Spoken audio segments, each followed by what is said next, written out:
కాంగ్రెస్ ప్రభుత్వం నిర్వహిస్తున్న అధికారిక కార్యక్రమంలో ప్రోటోకాల్ పాటించడం లేదు అని వీఆర్ఎస్ నాయకులు ప్రకటన చేయడం సమంజసం కాదని నర్సాపూర్ నియోజకవర్గం ఎమ్మెల్యే సునీత లక్ష్మారెడ్డి ప్రోటోకాల్ పాటించడం లేదనే విషయంపై బహిరంగ చర్చకు కాంగ్రెస్ పార్టీ సిద్దంగా ఉందని శివంపేట మండలం పీఎస్సీఎస్ చైర్మన్ చింతల వెంకటరామరెడ్డి కాంగ్రెస్ పార్టీ సీనియర్ నేత పులిమామిడి నవీన్ గుప్తా సవాల్ విసిరారు. బుధవారం నాడు నవీన్ గుప్తా స్వగృహంలో మీడియా సమావేశం నిర్వహించారు. ప్రజాప్రభుత్వంపై బీఆర్ఎస్ నాయకులు అసత్యపు ఆరోపణలు చేస్తే ఊరుకునే ప్రసక్తే లేదని వారు హెచ్చరించారు. బీఆర్ఎస్ నాయకులు కాంగ్రెస్ పార్టీపై దాడులకు ప్రయత్నిస్తే ప్రతిదాడులకు మేము సిద్ధంగా ఉన్నామని వెంకటరామరెడ్డి నవీన్ గుప్తాలు స్పష్టం చేశారు. ఈ కార్యక్రమంలో BSS vice chairman Nayani Venugopal Reddy, నాయకులు బానోత్ రవి నాయక్, వారాల గణేష్, బలవంత్ రెడ్డి, బిజిలిపురం సత్తయ్య, కమలయ్య, వెంకటేష్, దానబోయిన కృష్ణ, వంజరి నాగభూషం, బాసంపల్లి ప్రభులింగం గౌడ్, ఇసాపూర్ నాజుగౌడ్, ఇసాపూర్ శ్రీనివాస్ గౌడ్, సరిగారి నారాయణ, లస్కరి ఆంజనేయులు, మెతుకు మల్లేష్, సోను నారాయణ, యాదగిరి సల్మాన్, బొట్టు కృష్ణ, మణికంఠ గౌడ్, సుగారి వర్ధన్ తదితరులు పాల్గొన్నారు. నర్సాపూర్లో పెట్టారు, మరి శివంపేట కూడా పెట్టినట్టున్నారు. మరి వాళ్ళకు ఓన్లీ ప్రెస్ మీట్లతో ప్రజలను మభ్యపెట్టి మరి పథకాలు పదేళ్ళు మేము గవర్నమెంట్ నుండి మరి ఎక్కడ ఏ ఒక్క రేషన్ కార్డు వేయలేదు, పింఛన్ వేయలేదు. మరి 8 ఏళ్ళ పిల్లలు కూడా ఇప్పుడు రేషన్ కార్డు లేని చాలా మంది ఉన్నారు. మరి ఇంతకుముందు ఒక ఇల్లు మా రేవంత్ రెడ్డి గారు చెప్పారు, ఏమని చెప్పారంటే ఒక ఇల్లు ఇల్లు ఇచ్చిన ఊరే మీరు ఓట్లు అడగండి, మేము ఇల్లు ఇచ్చిన మేము అడుగుతాం, ఊళ్ళలో ఓట్లు అడుగుతామని కూడా ఛాలెంజ్ చేసి ఇప్పుడు కూడా మేము ఛాలెంజ్ చేసాం. రేపు లోకల్ బాడీ ఎలక్షన్లలో కూడా మీరు 10 ఏళ్ళలో ఎన్ని ఇల్లు ఇచ్చారో అక్కడ ఓట్లాడుకోరు, మేము ఇప్పుడు 1 ఇయర్లో ఎన్ని ఇల్లు ఇస్తున్నామో అక్కడ మేము ఓట్లాడుకుంటాం, దాన్ని ఛాలెంజ్ చేస్తున్నాం. మరి సునీత రెడ్డి గారు అని జబ్బలు కొట్టుకుంటూ మాకు గంగేపల్లి కూడా ఫోటోకాల్ చేతులకెళ్ళి కత్తెల గుంజుకుంది, అంత ఫోటోకాల్ అని అంత ఉంటుంది ఆమెకు.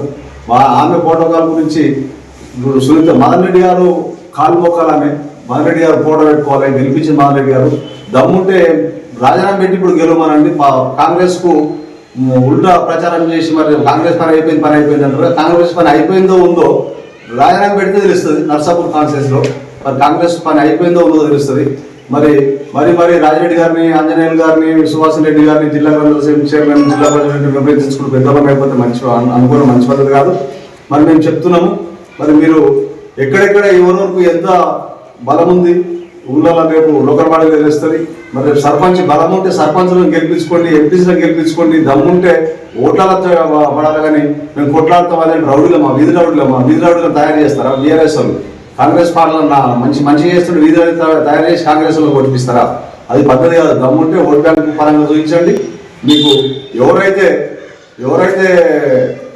రేపు విలేజ్లలో గెలుస్తారు, ఎవరు పోగొళ్ళు ఎవరు అది తెలుస్తుంది. మరి ఊళ్ళకు రమ్మని అంటారు, మేము అడ్డుకుంటామని చెప్తున్నారు కదా, ఏ ఊరు ఎంచుకోమని చెప్తున్నారు కదా, ఏ ఊరు ఎంపీ ఎక్సెప్టివ్ గారు చెప్తున్నారు, ఏ ఊరు ఎంపీ ఎంచుకునేది కాదు.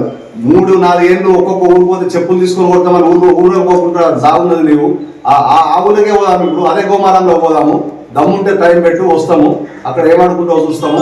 మరి మీ దమ్మెంతనో ధైర్యం ఎంతనో మా లీడర్లను విమర్శిస్తే మేము ముగ్గులేదు లేదు. మీరు ఏదో అధికార దాహంతో అధికారం పోయిందని దాహంతో మాట్లాడేవాళ్ళు. దమ్ముంటే రండి, టైం పెట్టమని చెప్పి మీరే టైం పెట్టి మేము రెడీ ఉంటాము. ఏదైతే గోమారంకు 3-4 ఏళ్ళు బంద్ అయినవో మరి చెప్పులు తీసుకొని కొడతామంటే మరి రేపు మేము రెడీ ఉంటాం. గోమారంకి వస్తాం, అడుగుకుందామంటే అందుకున్నాం, దేనికంటే దాన్ని రెడీ ఉంటాం. దేనికి ఊరుబాటే లేదు. ఎమ్మెల్యే గారు ఊళ్ళని కొట్టడం, ఎమ్మెల్యే గారి గురించి తొడగొట్టుకుంటారు కదా, అదే ఎమ్మెల్యే ఊళ్ళో రండి, మరి అక్కడ చూసుకుందాం. మీరు దమ్ముంటే రండి అక్కడికి. మరి రేపు ఎమ్మెల్యే గారు ఊళ్ళే ఏ పొజిషన్ పోయినా మొన్న ఎంపీ ఎలక్షన్లలో మరి ఒక్కొక్క ఊరు ఎంతమంది వస్తున్నాం దాని మీద కాన్సన్ట్రేట్ చేయండి. మరి ఓట్ బ్యాంక్ మొత్తం పోయిందని చెప్పేసి ఈ చిల్లర మాటలు మాట్లాడుకుంటాం, మన ఓట్ బ్యాంక్ సంపాదించుకుంటాం మనం మాట్లాడుకుంటే ఇంకా మీకు ఓట్ బ్యాంక్ తగ్గిపోతుంది. మరి సునీత రెడ్డి గారి గురించి మాట్లాడుతున్నాం. సునీత రెడ్డి 15 సంవత్సరాలు సునీత రెడ్డికి ఆపోజిట్ టీడీపీ ఉన్నాము. బట్ పార్టీ అప్పుడు రేవంత్ రెడ్డి గారు వచ్చి సునీత రెడ్డికి నర్సాపూర్లో క్యాన్వాసింగ్ చేసినప్పుడు నమ్మాలి రేవంత్ రెడ్డి గురించి. అప్పుడు ఎందుకు కోసం క్యాన్వాసింగ్ చేసుకున్నారు అప్పుడు తెలియదు. రేవంత్ రెడ్డి అంటే మరి సీఎం క్యాండిడేట్ అప్పుడు తెలియదు ఎందుకు చేసుకున్నారు, ఎందుకు కాంగ్రెస్ ఉన్నారు. మరి మళ్ళీ బీఆర్ఎస్లోకి వచ్చాక మళ్ళీ రేవంత్ రెడ్డి గారిని విమర్శించడం. మేము బీఆర్ఎస్ నుండి మీరు ఎమ్మెల్యే గెలిచాక మేము ఎప్పుడు ఉండబుద్ధిగా మేము పార్టీ చేంజ్ చేయడం, కేవలం సునీత రెడ్డి నచ్చగానే మేము పార్టీ చేంజ్ చేయడం. అటువంటి క్యాండిడేట్ ఎంబడి ఉంటే మరి మొత్తం కోల్పోతాం, సర్వస్వం కోల్పోతాము. మీరు కూడా ఎంబడిలో సర్వస్వం కోల్పోతారు, జాగ్రత్త ఉన్నాడు మీరు కూడా. దయచేసి ఆమెను ఏదో బుధాన్ని ఎక్కించుకుంటే లాస్ట్ దొక్కేస్తుంది. ఇదే చంద్రగౌడ అబ్బో కొట్టిన పోలీసులు దొక్కిరు, నా కాలు వాళ్ళు కొట్టిన నేను ఎమ్మెల్యే గెలిపించిన, నేను అలాగే 2 గజలకి దొరికొచ్చి నేను గెలిపించిన అని అన్నాడు. మరి ఇవాళ మళ్ళా మదన్ రెడ్డి గ్రంథాలయ చైర్మన్ వచ్చిందని చెప్పేసి నీకు ఇవాళ మదన్ రెడ్డి చేసిన భిక్ష 2 పీరియడ్లు గ్రంథాలయ చైర్మన్. మరి అటువంటి నీ మదన్ రెడ్డి భిక్ష 2 సార్లు ఎంపీ పైన. మరి అటువంటి నేను నమ్మిన వాళ్ళను గొంతు తీసి అది చేస్తారు. నమ్మిన వాళ్ళు మీరు ఈ మొత్తం లోకల్ ఎమ్మెల్యే కానీ ఎంపీపీ కానీ జడ్పీసీ కానీ గంధాల చైర్మన్ కానీ ఎవరు కానీ మల్లరెడ్డి గారు పెట్టిన భిక్ష. మరి అట్లాంటి వాళ్ళ మీద విమర్శలు చేయడం మీకు ఎంత సిగ్గుచేటో మీరు అర్థం చేసుకోవాలి.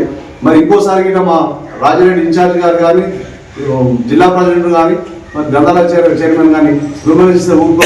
టైం పెట్టమన్నారు కదా, బరాబర్ మీరు టైం పెట్టుకొని గోమారం మీరే చెప్పాను కదా, మీకు ఎమ్మెల్యే ఊరికే వస్తాం దమ్ముంటు రమ్మని చెప్పి టైం పెట్టమని నేను చెప్తున్నాను.